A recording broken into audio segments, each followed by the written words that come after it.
Have you ever wondered what's actually happening inside your brain when you have an anxiety attack?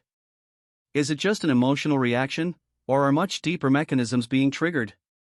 Why is it that even when you know everything is okay, you can't control the physical and mental symptoms? And more importantly, why does the brain keep setting off the alarm even when there's no real danger?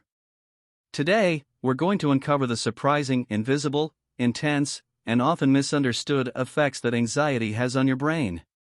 Stay with me until the end, you'll be shocked by everything happening inside. Ready to open your mind? If you love content that sparks curiosity and gives you deep insights about yourself, hit the like button and subscribe to the channel. Your support helps us keep bringing you information that changes how you see your own mind. Let's go! When you enter an anxious state, the first brain structure to light up is the amygdala, a primitive emotional center that evolved to detect threats and trigger alert responses. According to Dr. Joseph Ledoux, a neuroscientist at NYU, the amygdala works like a fast alarm, firing off fear reactions even before the rational part of the brain can assess the situation. It's survival in action. But here's the twist: in anxiety attacks, this alarm blares way too loud, and next, you'll understand why it keeps going off, even when there's no real danger. The prefrontal cortex, which handles logical reasoning and decision-making, tries to regulate the amygdala, but during an anxiety attack, it simply gets overwhelmed. Studies published in the Journal of Neuroscience show that under acute stress, connectivity between the amygdala and prefrontal cortex drops sharply. The result? You lose the ability to calm yourself down rationally.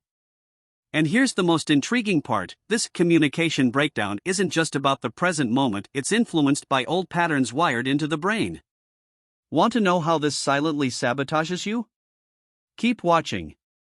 During an anxiety attack, your brain releases a flood of hormones: cortisol to keep the body on alert, adrenaline to prep for physical response, and even dopamine, paradoxically, to reinforce emotional patterns. Research from Harvard Medical School indicates that this chemical cocktail doesn't just affect the mind, it temporarily alters memory, time perception, and even body awareness. You literally experience the world in a distorted way. The scariest part? The more frequent the attacks, the more your brain gets used to this cycle until it starts firing the alarm automatically, without any external trigger. But wait, it's not all negative.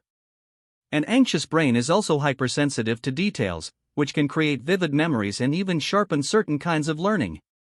Dr. Daniel Goleman, author of Emotional Intelligence, explains that anxious brains tend to be more vigilant and analytical, processing information with heightened attention to risks and nuances.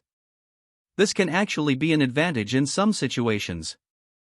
But be careful: once you cross the optimal point, that sensitivity turns into hyperalertness and starts impairing cognitive functions like focus, planning, and retention. Want to understand where the line is between advantage and sabotage? Here it is. The good news is, you can train your brain to better regulate anxious responses. Practices like deep breathing, meditation, and cognitive therapy help restore communication between the amygdala and prefrontal cortex. Studies from the American Psychological Association show that even small daily changes, like regular exercise or grounding techniques, reduce the sensitivity of the brain's internal alarm. Your brain learns to distinguish real danger from false alarms.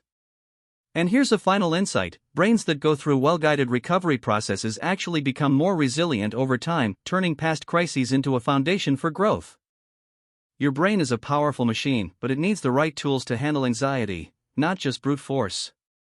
So let me ask you, are you living as a prisoner of your internal alarms, or are you ready to take control of your own mind? Drop your thoughts in the comments below. Your experience could inspire and help others realize they're not alone on this journey.